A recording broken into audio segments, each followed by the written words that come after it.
They said, "You don't need to come to the wedding, just send a gift." The words landed heavy, not because of how they were said, but because of who said them. My own niece, the girl I once carried on my hip, who used to cling to my hand in grocery store aisles, had now reduced my presence at her wedding to the same value as a wrapped box on a table. I didn't even know how to respond. The call had been short, polite, and final. She was just calling to let me know before invitations went out.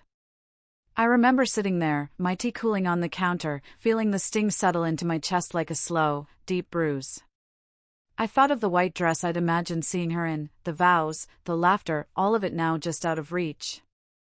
I had been there for every school recital, every teenage heartbreak, every whispered confession she didn't feel she could tell her mother.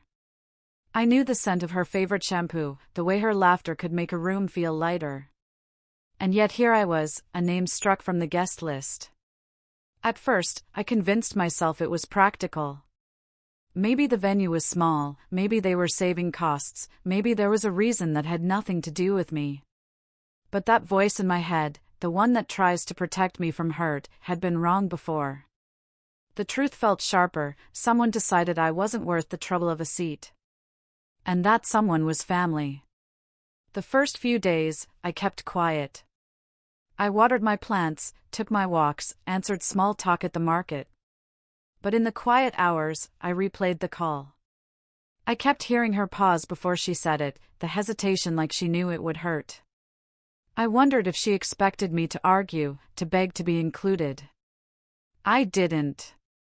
I ended the conversation politely, as though being excluded from one of the biggest days of her life was just another item to cross off my list. It was only later, when I passed the dress shop downtown, that the ache sharpened into something else. I stood outside the window, watching the mannequins draped in lace and satin, and thought about how easily I had accepted my role as the left-out relative. Not once did I question whether I had the right to be there. That night, I sat at my kitchen table with a notebook and pen, and wrote down every wedding I had ever attended, who had invited me, how it had felt. My handwriting wavered in places. It wasn't just about the wedding. It was about every time in my life I had been told to step aside quietly. The more I wrote, the clearer something became. This wasn't going to be another moment I swallowed and stored away. I wouldn't wait for an invitation that would never come. I could already see the polite thank you card they'd send after my generous gift. I could already imagine the photos posted online, with captions like "We wish everyone could have been here." But I had been here, all along, in her life. And if they didn't want me in their version of the day, I'd have to decide what I wanted in mine. The next morning, I went into my closet and pulled out a box I hadn't opened in years. Inside were old family photographs, some with frayed edges, some curled from time. There we were, her and I, making cookies with flour on our faces. At her graduation, my arm around her shoulders as she leaned into me. On the porch steps one summer, sharing a melting ice cream cone. I traced the edges of each picture and wondered if she remembered any of it. Something began to shift in me that day. It wasn't anger, exactly. More like a slow reclaiming of myself. If they thought my absence would be quiet, they were wrong. I wasn't sure yet what I'd do, but I knew it would be something for me, not for them. I would not be defined by their list of who belonged and who didn't. I kept my phone on silent that week, ignoring the group messages about cake tastings and fittings. I tended my garden instead, planting new seeds and clearing old growth. There was something healing about dirt under my nails, about making space for new life. I thought about the wedding in the distance, how it was supposed to be a celebration, and realized I could have my own kind of celebration too. Something that marked a turning point, a moment of stepping back into my own life with intention. By the end of that week, I had made my decision. I wouldn't send a gift in a box. I would bring something they couldn't anticipate, something they couldn't quietly tuck away and forget. And for the first time in days, I felt a flicker of anticipation, the kind that reminded me I still had choices. They could keep their invitations. I was going to show up in my own way. I didn't sleep much the night after I made my decision.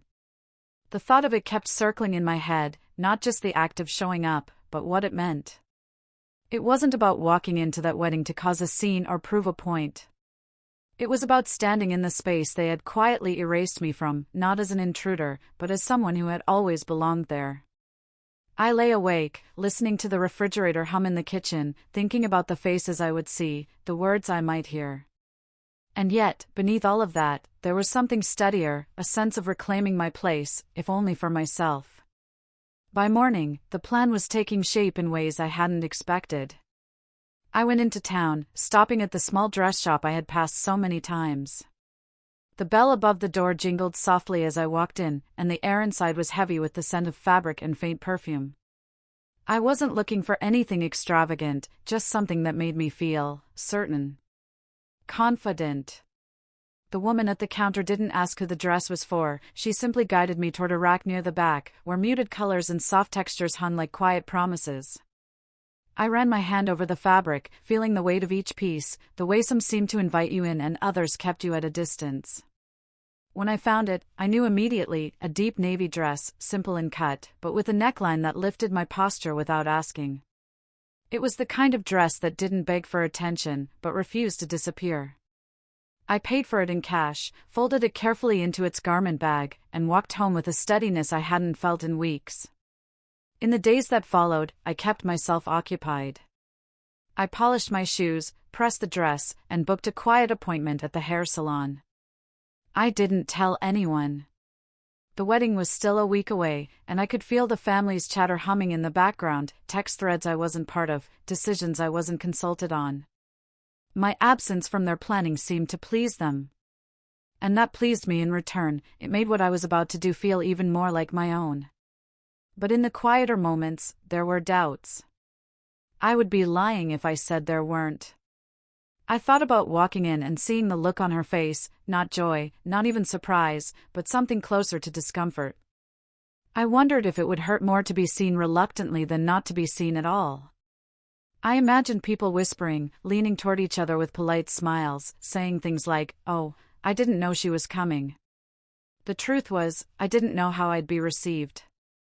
And I had to prepare for the possibility that it wouldn't be warmly. Still, I went on.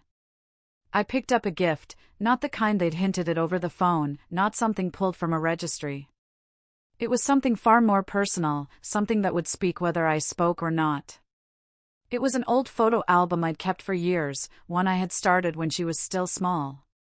In it were pictures no one else had, memories from moments when it was just us. I polished the cover, added a ribbon, and slipped a note inside the front page, for the times you might forget who's been here.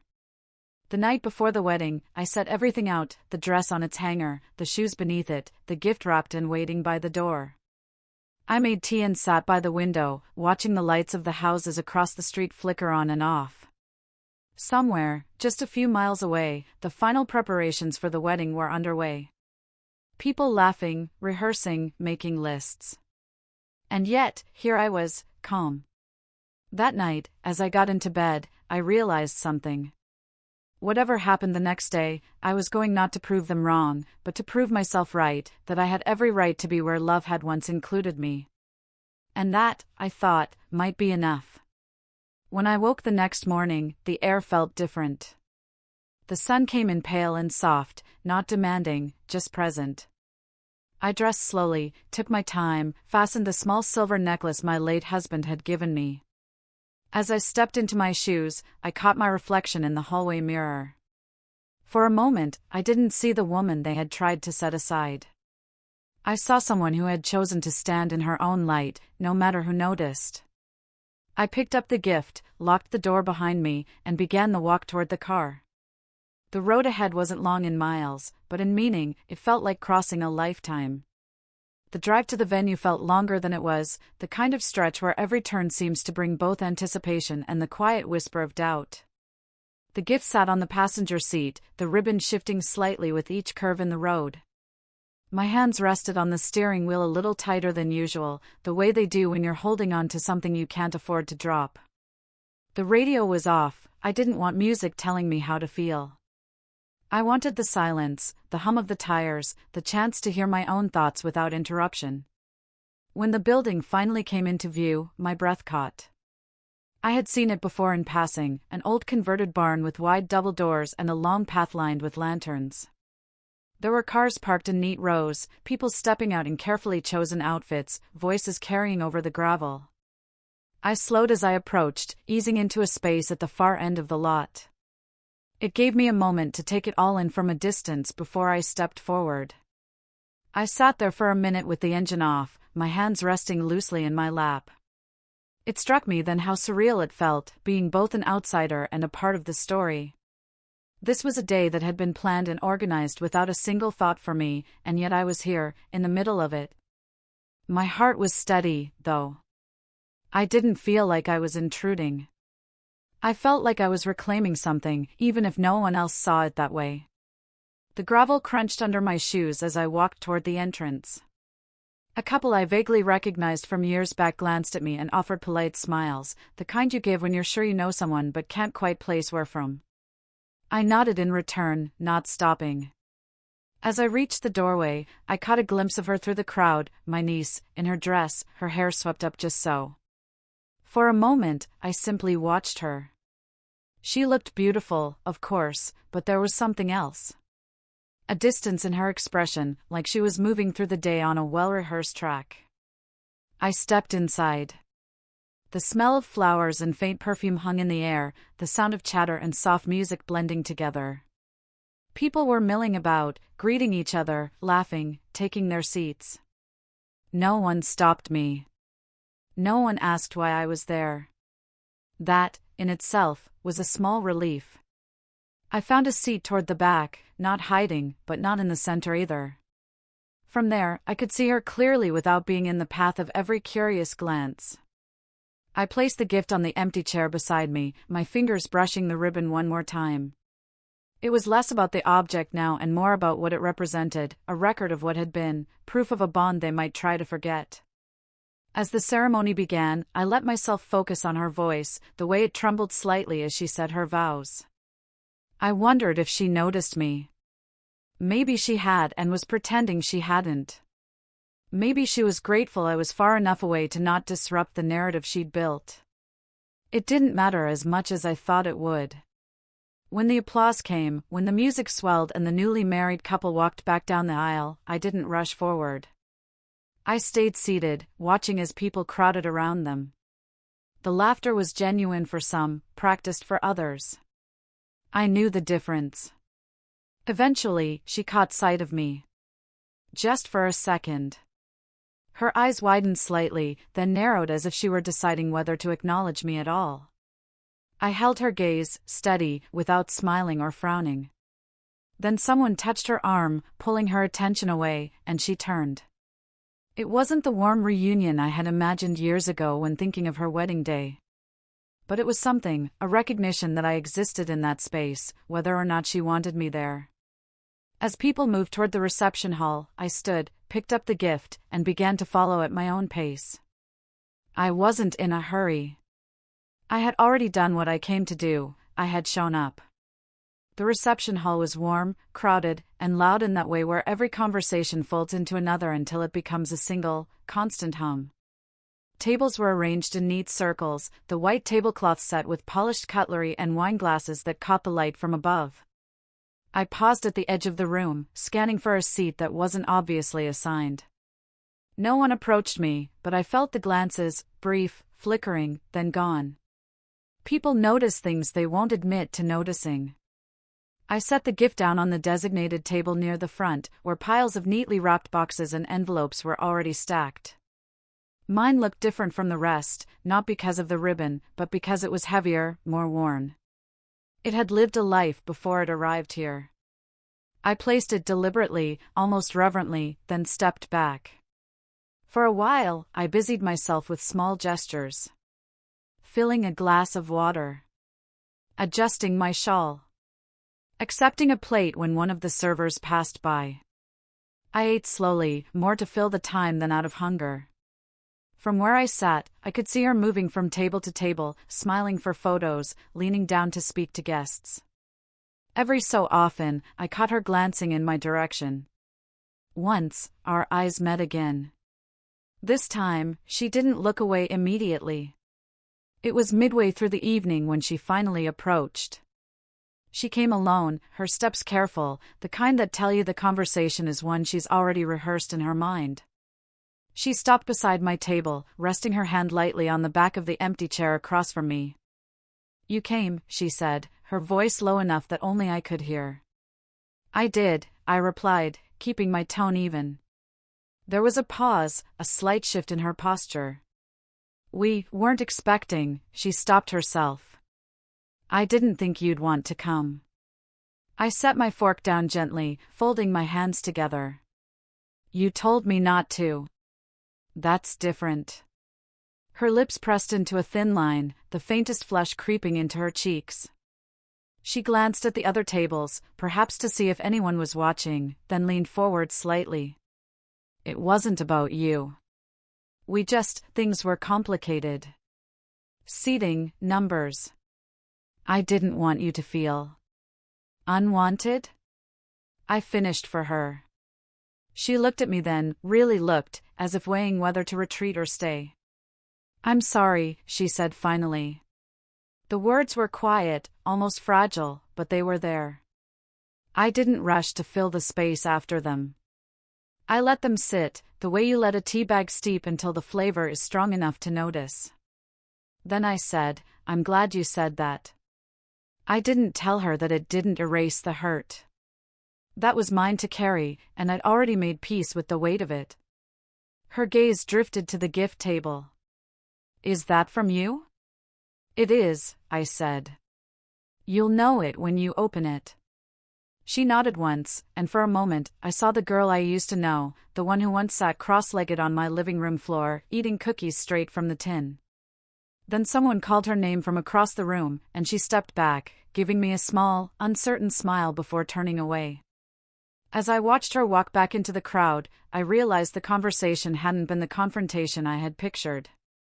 There had been no raised voices, no dramatic gestures. Just the quiet acknowledgement of a hurt and the smallest thread of understanding. It was enough to let the tightness in my chest ease, just a little. The rest of the evening passed in a kind of blur. I spoke briefly to an old neighbor I hadn't seen in years. I listened to the speeches, the clinking of glasses, the way the room seemed to swell with moments both sincere and practiced. And all the while, I felt a strange calm settling over me. By the time I left, the sky outside was dark and cool. I walked slowly to my car, the sound of music and laughter fading behind me. I had come into a place I was not meant to be, and I had left on my own terms. That, I thought, was its own kind of victory. The road home was quiet, the kind of stillness you only notice after leaving a room full of voices. Streetlights passed in slow intervals, their light spilling briefly across the hood of my car before disappearing again. I drove with the windows cracked just enough to let in the cool night air. It felt good against my skin, like the world was reminding me I was still here, still moving forward. By the time I pulled into my driveway, the gift table and the reception music already felt far away.